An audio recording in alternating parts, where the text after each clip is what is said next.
get the big, huge blockbusters coming out, it gets harder and harder to do a double feature at the movie theater with something I haven't seen.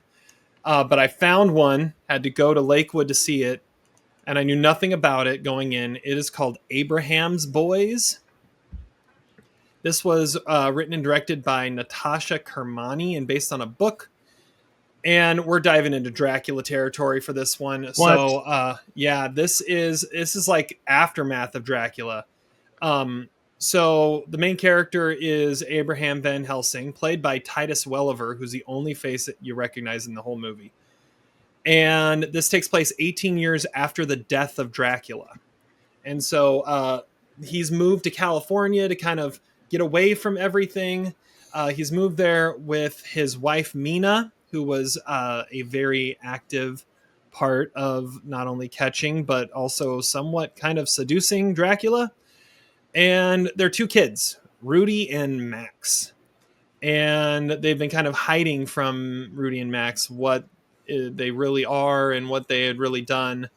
And Van Helsing is still hunting and looking around every corner trying to find more vampires.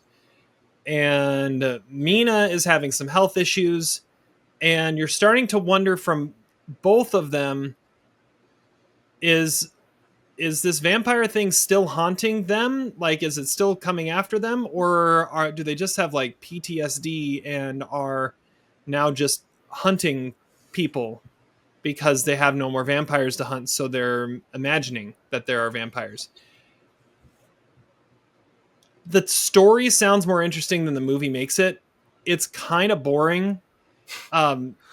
It's a lot of talking. Like, it's a Dracula movie. It's produced by Shudder. Nothing happens in this movie. They just sit around and talk. For most of the outside of like a scene or two where some stuff happens, but it's not like horror stuff. It's just, yeah. It's weird. It's weird. Titus Welliver's good, but he's good in everything.